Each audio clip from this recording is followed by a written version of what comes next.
संजयाणम च भाव, सिद्धों को वंदना, संयम व्रत की और प्रशस्त, हर आत्म संपदा को नमन। मेरे निज स्वरूप आत्म संपदा, अनंत कृतज्ञता। आंखें कोमलता से बंद। अरहतों से और सिद्धों साधुओं की शरण में जा रहा हूँ, केवली भाषित धर्म की शरण में। स्वस्थ मन से और वाणी कर्म से अभिवंदना करूं मैं नित अरहतों की भावभीनी वंदना, भावभीनी वंदना, भावभीनी वंदना। दो पर्यंत विद्यमान सर्व केवली भगवंत, मेरी वंदना स्वीकार करें। गुरुदेव आपके चरणों में वंदना। लोक पर्यंत विद्यमान सर्व साधु साध्यों को वंदना। लोक पर्यंत विद्यमान हर निमित्त मेरा परम उपकार, यह उपकृत भाव मन में स्पष्ट और स्थिर बने। हर निमित्त के प्रति बारंबार क्षमा याचना। ओम अरहम, ओम अरहम, ओम अरहम। आप सबके निमित्त से सूत्र कृतांग का स्वाध्याय, नवम अध्ययन धर्म को विराम देकर दसम अध्ययन समाधि में प्रविष्ट हुए। नवम अध्ययन में एक मार्गदर्शन मिलता है। गृहवास में दीप यानी प्रकाश न देखने वाला मनुष्य पुरुषादानी हो जाता है।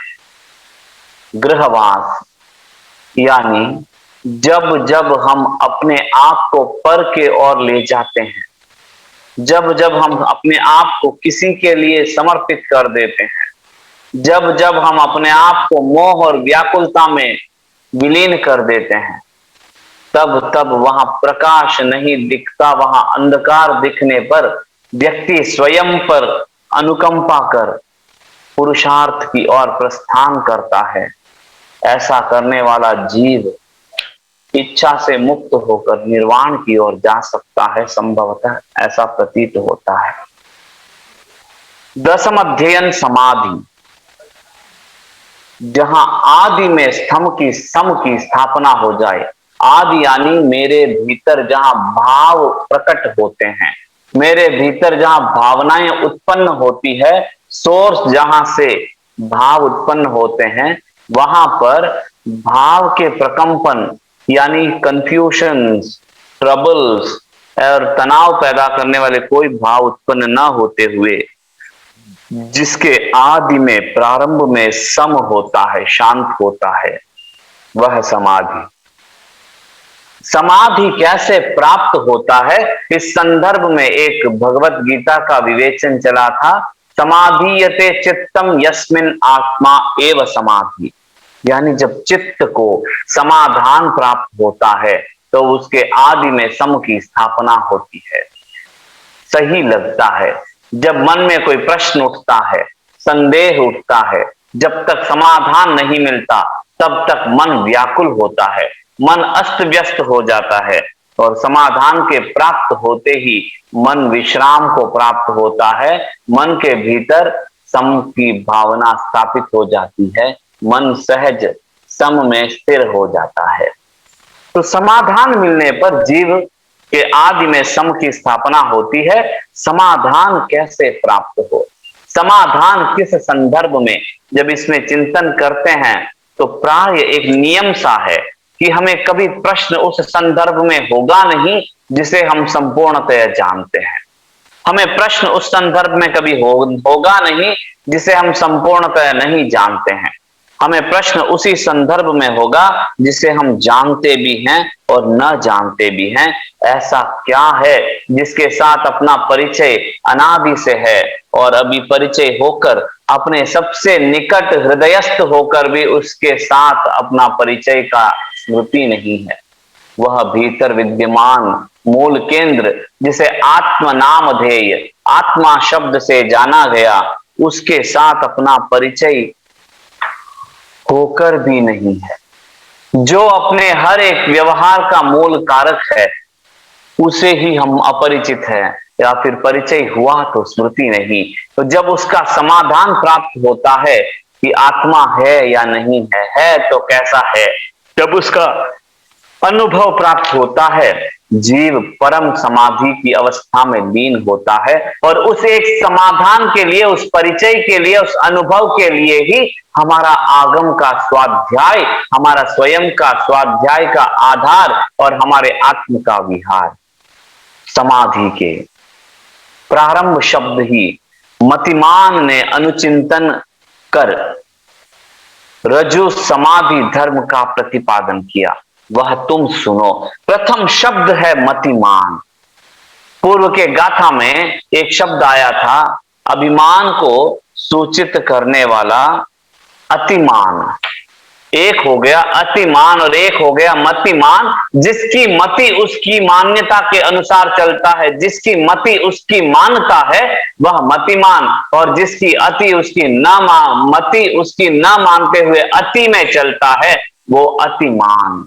यानी जिसकी मति उसके जागृति में है, जिसकी मति उसके मालकियत में है, जिसकी मति नौकर होते हुए मालिक बनने की चेष्टा नहीं करता, जिसकी मति स्वयं की सुनता है, जिसकी मति स्वयं के अनुसार चलता है, वह मतिमान और वह प्रज्ञा पुरुष मतिमान भगवान महावीर ने अनुचिंतन कर रजु समाधि धर्म का प्रतिपादन किया।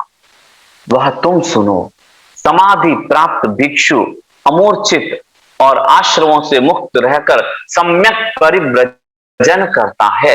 गहन मार्गदर्शन है कि कौन मूर्छा से मुक्त हो सकता है, कब जीव मोह से मुक्त हो सकता है।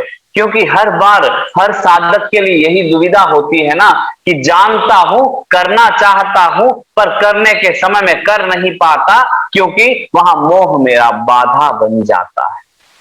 और उस मोह को कैसे जीता जाए, इसके लिए मार्गदर्शन इस प्रथम अध्ययन में मिलता है। क्योंकि वह मोह हमारे समाधि को भंग करता है। चिंतन करके देखना, जीवन में जब भी तनाव हुआ, जीवन में जब भी ऐसी स्थिति आई जहां मन अस्त व्यस्त हुआ, जीवन में जब भी ऐसी स्थिति आई जब मन अस्तित्व है, अस्थिर है, असमाधिस्थ है, समाधि में नहीं है, जिसके आदि में समता नहीं है, क्या कारण रहा? कहीं ना कहीं मूल रूप से मोह कारण बनता है, मूर्छा कारण बनता है। और भगवान ने मार्गदर्शन दिया कि जिसको समाधि प्राप्त है, यानी जिसको समाधान प्राप्त है, यानी जिसको ज्ञान का स्पर्श हुआ है, यानी जिसको अपने भीतर के प्रकाश का स्पर्श हुआ है, वह जीव मूर्छा से मुक्त हो सकता है। अपरिण्य भिक्खु समाहिपत्ते अप्रतिज्ञो भिक्षु समाधि प्राप्त। समाधि को कौन प्राप्त होता है? वह भिक्षु जो अपने प्रतिज्ञा से मुक्त है, यानी इच्छा से मुक्त है, संकल्प से मुक्त है। मुझे ऐसा चाहिए, वैसा चाहिए, इस रूप में चाहिए आदि अपेक्षाओं से जो मुक्त होता है। हमें अपने अपेक्षाओं पर अंकुश लगाने की यात्रा पर चलनी चाहिए। मन को पहचानना चाहिए कि मेरा मन मतिमान है या मेरा मन अतिमान है। अगर मन अतिमान है तो वह अपनी कहां सुन रहा। मन तो मेरा मालिक नहीं, मन मेरा नौकर है और मैं मन का मालिक हूं। और अगर मन मालिक के सर पर नाचने लग जाए तो वह अतिमान, और जहां मन मालिक के अनुरूप चलने लग जाए तो वहां मतिमान। तो मतिमान की अवस्था को प्राप्त करने के लिए जीव को मूर्छा से मुक्त होना है। मूर्छा से मुक्त होने के लिए जीव को समाधि प्राप्त करना है। समाधि को प्राप्त करने के लिए जीव को समाधान को प्राप्त होना है, और समाधान को प्राप्त होने के लिए समाधान कहां प्राप्त होगा, उसका मार्गदर्शन आगे प्राप्त होता है। संभवतः कि इस प्रश्न को जागृत रखें कि कैसे समाधान प्राप्त हो, जिस समाधान की प्राप्ति से समाधि प्राप्त हो, मेरे आदि में सम की प्राप्ति हो, जिसके समाधि की प्राप्ति से मेरे मूर्छा पर विराम हो, जहां मूर्छा पर विराम होते ही आश्रव पर अंकुश लगता है, आश्रव पर अंकुश लगते ही जीव का विहार सम्यक बनता है, वह सम्यक परिव्रजन करता है। अगली गाथा में मार्गदर्शन प्राप्त होता है। ऊंची नीची और तिरछी दिशाओं में जो त्रस और स्थावर प्राणी है, उनके प्रति अपना संयम होना चाहिए। गृहस्थ के द्वारा अदत्त वस्तु को न लें। जिसका धर्म स्वाख्यात है, बार बार इस आगम में सूत्र कृतांग में भगवंत की वाणी में इस शब्द का पुनः पुनः मार्गदर्शन प्राप्त होता है। सुयखाय धम्मस्य, सुआख्यात धर्म का शब्द की प्राप्ति हो रही, तो सुयखाय धम्मे वितिगिच्छ किन्ने, यानी जिसका धर्म स्वाख्यात है, स्वयं प्राप्त है, स्वयं के भीतर उद्धृत है, स्वयं के भीतर प्रकाश प्राप्त हुआ है, ऐसा धर्म जिसको प्राप्त होता है, जो संदेहों का पार पा चुका है।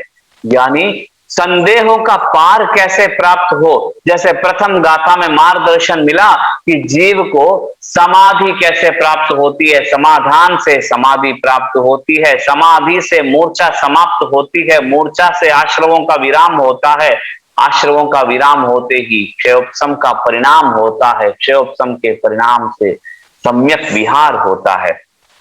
तो कैसे उस अवस्था को प्राप्त करें, प्रभु कैसे मैं अपनी मूर्छा को कम करूं, अपने मूर्छा पर कैसे अंकुश लगाऊं, अपने मूर्छा को किस रूप में मैं विराम दूं, इसका मार्गदर्शन प्राप्त होता है। जिनेश्वर भगवान अनंत अनंत कृतज्ञता, अनंत अनंत उपकार, पग पग पर मार्गदर्शन प्रदान कर रहे मेरे जैसा अल्पज्ञ यथा अवसर उसका अनुसरण करने में असमर्थ बन रहा। हे प्रभु, ऐसा क्षण आए जब मैं भी समाधिस्थ हो जाऊं, मैं भी अनुत्तर धर्म का स्पर्श कर, मैं भी स्वयं के भीतर के प्रकाश का निरंतराय रूप से अनुभव कर सकूं, और सारे संसार के जीवों के प्रति संपूर्ण प्रेम आत्मतुल्य भाव का विस्तार कर सकूं। जिसका धर्म स्वाख्यात है, गाथा तीसरे गाथे में मार्गदर्शन मिलता है। जिसका धर्म स्वाख्यात है, जो संदेहों का पार पा चुका है, यानी संदेहों को पार पाने के लिए स्वाख्यात धर्म एक मार्गदर्शन है। कैसे होता है स्वाख्यात धर्म, देखिए ना, संदेह इसी रूप से तो हमारा विलीन होता है। यानी पहला, समीचीन रूप से ज्ञान, सही रूप से हमें जानकारी हो, सही रूप से उस जानकारी पर ध्यान करे, ध्यान लगे, और जिस पर ध्यान लगाया और उसी पर सही रूप से अनुसरण करने पर, साधारण सी बात है, शू का लेस पहनना हो, शू का लेस पहनना हो तो पहले ज्ञान होना चाहिए कि शू क्या है, लेस क्या है, कैसे लेस को पहना जाता है। फिर अगले स्तर पर शू के लेस को पहनने के लिए वहां पर ध्यान देना चाहिए कि कैसे मैं लेस के धागे को छड़ाऊं, और शू के लेस के धागे को छड़ाते छड़ाते लेस के गांठों को बांधने के लिए जो मेहनत लगती है, वह मेहनत एक अपेक्षा से तपस्या है। तो पहले ज्ञान, उसके बाद ध्यान, उसके बाद अनुसरण, इन तीनों से संदेह समाप्त हो जाता है कि क्या ऐसे करने पर शू के लेस पर गांठ डाला जा सकता है क्या। जो संदेह था, पहले ज्ञान प्राप्ति, उसके बाद ध्यान की स्थापना, उसके बाद अनुसरण करने पर हाँ इस रूप में शू का लेस का गांठ लगती है और मैंने गांठ लगा दी, वहां साक्षात्कार हो जाता है उस ग्रंथि से। उसी प्रकार जो जीव अपने भीतर स्वख्याति की ओर विहार करता है, अपने भीतर इन तीन स्तरों से को पार करते सुयखाय धम्मस्य का अनुभव करता है, वह संदेहों को पार कर लेता है। संदेह को पार करने पर मैं पुनः इस व्याख्या का विवरण देना चाहूंगा। संदेह को पार करने पर समाधिस्थ होता है, समाधिस्थ होने पर मूर्छा विलीन होती है। कैसे? समाधिस्थ होने पर मूर्छा कैसे विलीन होती है? संभाव में स्थिर होने पर मूर्छा कैसे विलीन होती है? पूर्व जमाने में, पूर्व समय में कहा जाता है कि साधु जब गहन तपस्या में होते तो अप्सरसाएं आकर उनके सामने नाचती। अप्सरस, अपने भीतर का रस, अप्सरसाएं उनके सामने नाचती थी उनके ध्यान को भंग करने के लिए। उर्वशी, मोहिनी आदि आदि नाम मिलते हैं। तो उर्वशी, मोहिनी, रंभा आदि अप्सरसाएं उनके सामने नाचती। शब्दार्थ पर कहीं चलते हैं तो उर्वशी यानी जो उरु के भीतर वशी है, उरु यानी शरीर के भीतर बसी है, वही उसकी दृष्टि में आता है। अपने भीतर जो विकार है वही प्रकट होता है। अपने इस संदर्भ में समाधि प्राप्त व्यक्ति, जिसको समाधान मिल गया, वो समाधि में है। जो समाधि में है उसकी मूर्छा कैसे विलीन होती है, उसका मोह कैसे विलीन होता है। जिसको समाधान प्राप्त हो गया तत्व का, जिसको सत्य का परिचय हो गया, जिसको सम्यक्त्व का स्पर्श हो गया, जो जैसा है उसे वैसा मानने और जानने लग गया, उस व्यक्ति के सामने जब मोह का उदय होता है तो वह समझता है कि यह उदय भाव है। वह समझता है कि यह उदय का भाव है। यहाँ पर शांत होने पर वह उदीर्णा हो जाएगी और प्रतिक्रिया करने पर पुनः कर्मों का बंधन हो जाएगा। इस भाव से, इस जानकारी से वह जीव प्रतिक्रिया रहित अपने आदि में सम की स्थापना के साथ चलता है, संभाव में रहने का प्रयास करता है। इसीलिए जिसको ज्ञान से समाधान मिला, समाधान से समाधिस्थ हुआ, समाधिस्थ होने वाले जीव को उदय के काल में मोह ज्यादा बाधित नहीं करेगा। उदय के काल में मोह भोगा जा सकता है पर नए कर्मों के बंधन पर विराम देगा, आश्रवों से मुक्त होकर सम्यक परिव्रजन करेगा। अनिधान भूते सुपरिव्यज्या, यानी वो अनिधान, निधान रहित होकर, आसक्ति इच्छा रहित होकर आश्रवों को विराम देकर विहार करता है। उदय के काल में, उदय के क्षणों में जिसको समझ है, समाधान मिल गया यानी समझ प्राप्ति हो गई, समझ प्राप्ति हो गई यानी सम्यक प्राप्ति हो गई। जिसको समझ प्राप्त हो गई वह उथल पुथल नहीं करेगा। कहीं जा रहे हो, रास्ते में कोई पागल व्यक्ति सामने आ गया, पागल व्यक्ति आकर आपके और इशारे करते हुए कुछ डांट रहा है, कुछ बोल रहा है, जो भी बोल रहा है, डांट रहा है, व्यवहार रूप से शायद गलत भी लगता हो, पर जिसको समझ है कि वह व्यक्ति पागल है, वो उससे थोड़ी जाके भिड़ेगा, उससे थोड़ी जाके लड़ेगा। वह अपने आप में समाधि में रहेगा क्योंकि उसके पास समाधान है कि वह व्यक्ति पागल है या जो भी। तो समाधान जब है वहां प्रतिक्रिया नहीं होगी, वहां इच्छा नहीं होगी कि मैं अपने कमी या जो भी वो मुझे गाली दे रहा है, मुझे गलत कह रहा है, उससे मैं अपमानित हो रहा हूं, अपनी मैं सुरक्षा करूं, अपमानित ना हो, ये कोई इच्छा वहां उत्पन्न होती ही नहीं है। कारण है कि उसके पास समाधान है कि वह व्यक्ति पागल है। जिसका धर्म साक्षात है, जो संदेहों का पार पा चुका है, जो जैसा भोजन प्राप्त हो उसी में संतुष्ट रहता है। लाड़े चरे आय तुले पयासे, जो जैसा भोजन प्राप्त होता हो, यानी भोजन एक संदर्भ है। भगवान एक शब्द में अनेक मार्गदर्शन हमें प्रदान कर जाते हैं। कहा जाता है, भगवान बुद्ध ने कहा कि शैडो ऑफ ए विप, यानी एक घोड़े को एक धागे से, रस्सी से मारते हैं ताकि वो दौड़ता है। तो घोड़े को रस्सी से हर बार मारने की अपेक्षा नहीं होती, सिर्फ उसकी छाया दिखाने पर जैसे घोड़ा भागने लगता है, वैसे हे साधकों, हे आत्मन, स्वयं से निवेदन कि भगवान के शब्दों से भगवान के उन रहस्यों को पहचानने का प्रयास हो, उन प्रकंपनों को स्पर्श करने का प्रयास हो, जिस प्रकंपनों से भगवान की दृष्टि में जो प्रकट हो रहा था, उस प्रसाद को मैं भी प्राप्त कर सकूं। विषय पर आते हुए कि जो जैसा भोजन प्राप्त हो उसी में संतुष्ट रहता है, जिसको स्वयखाय धम्मस्य प्राप्त है, यानी जिसको साक्षात स्वयं का धर्म प्राप्त है, वह जीव उसको जो जैसा प्राप्त होता है वो उसमें संतुष्ट होता है, यानी स्वीकार भाव की पुष्टि होती है। जीवन में जो भी प्राप्त है उसे उदय का परिणाम मानकर, स्वयं के कर्मों का उदय मानकर वह जीव संतुष्ट होता है, उसमें असंतुष्टि नहीं होती, क्योंकि असंतुष्टि वहां होती है जहां मोह होता है। जहां मोह होता है और मोह की पूर्ति नहीं होती है वहां असंतुष्टि होती है, और जहां समाधान होता है वहां मोह का स्थान नहीं होता, संभवतः ऐसा लगता है। तो जो जैसा भोजन प्राप्त हो उसी में संतुष्ट रहता है, यानी जीवन के संपर्कों में, जीवन के स्पर्शों में, जीवन के अनुभवों में आने वाले एक एक उदय के परिणाम को समभाव से, सहज भाव से, प्रसन्नता के भावना से वह स्वीकार करता है सहज रूप से कि ये मेरे उदय का परिणाम है। अब वो उदय के परिणाम को किस भाव से सहन करें, किस भाव से स्वीकार करें। सुयखाय धम्मस्य, सुआख्यात धर्म में 3 स्टेप्स है।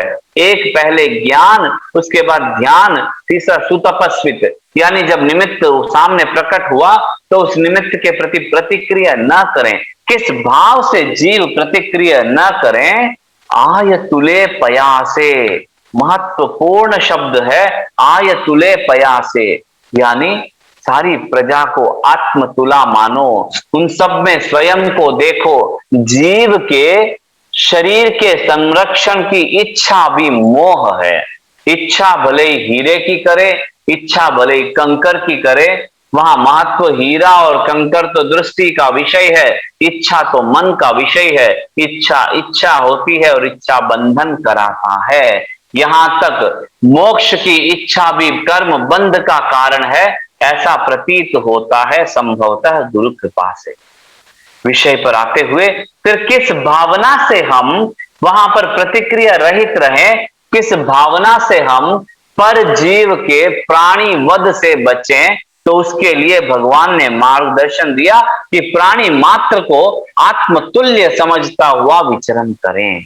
हर प्राणी में स्व समान आत्मा है ऐसा भाव, हर प्राणी में स्व समान वेदना का अनुभव ऐसा भाव, हर प्राणी में दुख का समान अनुभव ऐसा भाव उनमें देखते हुए विचरण करें, जो सहज रूप से चारित्र के रूप में प्रतिष्ठित होता है।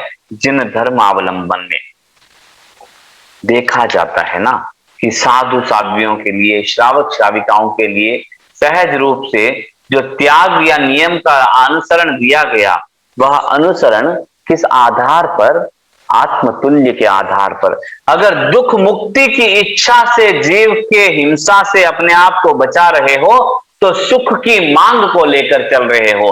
मैं दुख से मुक्त होना चाहता हूं यानी सुख की याचना कर रहा हूं, यानी दुख मुक्ति की भावना से पर प्राणी के वध न करना एक तरह से सामंजस्य नहीं लगता।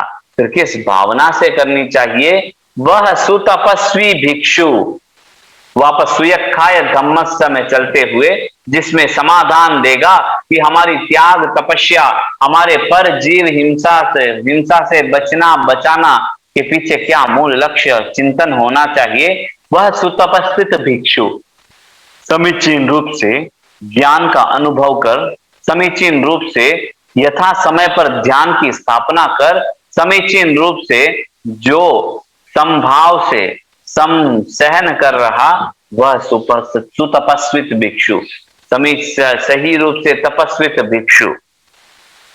किस भावना से वह तपस्या करे, किस भावना से स्वयं को पर के हनन से बचाए, वहां पर भावना होनी चाहिए कि आत्मतुल्य समझता हुआ विचरण करे।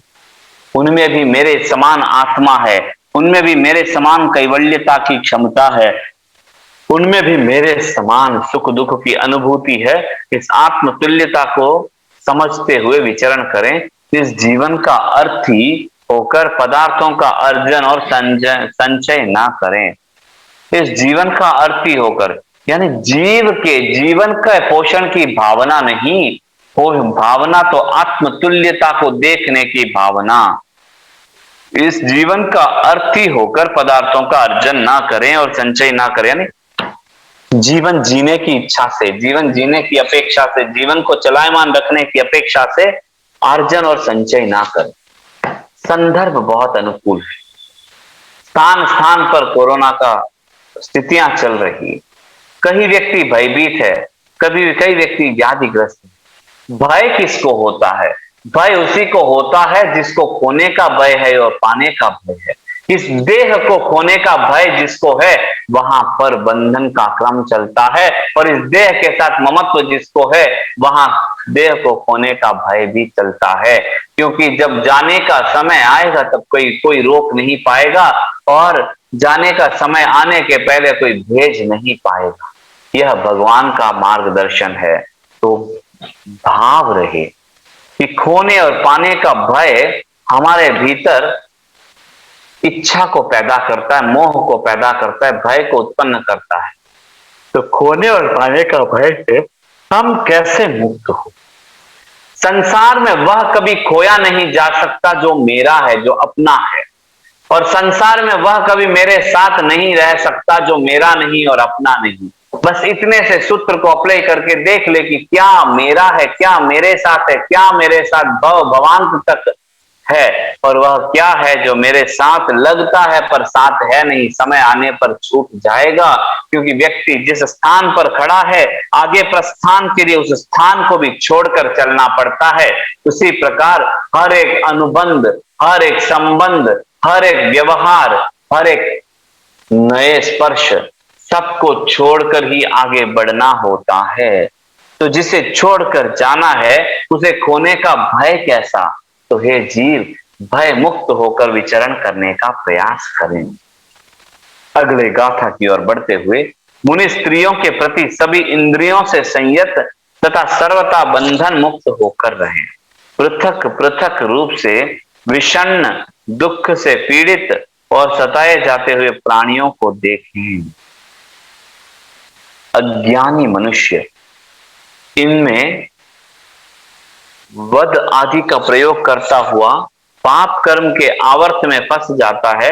वह स्वयं प्राणों का अतिपात कर पाप कर्म करता है, और दूसरों को नियोजित करके भी पाप कर्म करता है। मुनि स्त्रियों के प्रति सभी इंद्रियों से संयत रहे।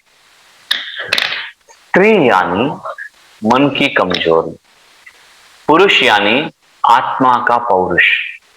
स्त्री यानी मन की कमजोरी, यह किसी स्त्री को कम कहने की बात या ज्यादा कहने की बात नहीं। स्त्री यानी जो संवेदनशील होता है, स्त्री यानी जिसके भीतर संवेदनात्मक स्थिति को देखकर मन हल्के से हो जाता है। जैसे किसी को रोते हुए देखकर स्त्री के आंखों में जल्दी आंसू आ सकता है, क्योंकि वह स्त्री उसके रोने के, उसके दुख को अपना दुख मानने में सक्षम है, क्योंकि वह एक मां का स्वरूप है। कहने का तात्पर्य कि स्त्रियों के प्रति सभी इंद्रियों से संयत रहे, यानी जब जब कर्मों का उदय होता है, उस समय मन का फिसलना होता है, मन का कमजोर होना होता है। उन उदय को देखकर मन भी उसमें बह जाता है। तो ऐसे बहने की स्थितियों से अपने आप को बचाने का प्रयास होना चाहिए। वह ही संभवतः स्त्रियों के प्रति सभी इंद्रियों को संयत रखने की बात है। आज यह अध्ययन इतना महत्वपूर्ण लग रहा कि एक एक गाथे में बहुत गहरा रहस्य छुपा हुआ। संक्षिप्त में उन विषयों को लेने का भाव रखता हूं। बताने में कोई त्रुटि हुई, कोई मिथ्या भाव प्रकट किया हो तो बारंबार क्षमा याचना। अवसर के लिए अनंत अनंत कृतज्ञता, आभार। आंखें कोमलता से बंद, शरीर स्थिर, मन एकाग्र, मन शांत। हे मन, शांत हो जा। हे मन, मेरे आदि में सम की स्थापना हो जाए। ऐसा मार्ग भगवान ने बताया।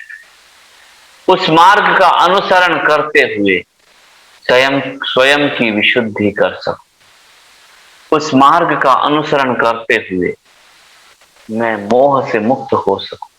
हे मन, कहा गया समाधि से प्राप्त जीव, समाधि को प्राप्त जीव मूर्छा से मुक्त होता है।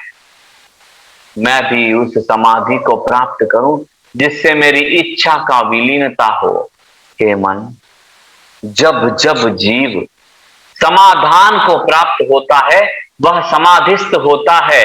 तो हे मन, उन निमित्तों की ओर विहार कर जिस निमित्त से मुझे समाधान की प्राप्ति हो सके और समाधि की प्राप्ति हो सके, जिसके परिणाम से मैं मूर्छा मुक्त हो सकूं, जिसके परिणाम से आश्रमों का निरोध हो सके, जिसके परिणाम से सम्यक परिव्रजन मैं कर सकूं। हे मन, स्वाख्यात धर्म में प्रविष्ट होकर स्वयं ज्ञान से, स्वयं ध्यान से, स्वयं प्रयास से मैं संदेहों को पार कर अनुत्तर अवस्था को प्राप्त करूं, सारे संदेहों को पार कर उत्तम समाधि में स्थिर हो जाऊं। हे मन, उसी ओर विहार कर, उसी ओर विहार कर। बताने में कोई त्रुटि, कोई मिथ्या भाव प्रकट किया हो तो क्षमा याचना। अवसर के लिए अनंत कृतज्ञता, अनंत आभार। ओम अरहम, ओम अरहम, ओम अरहम।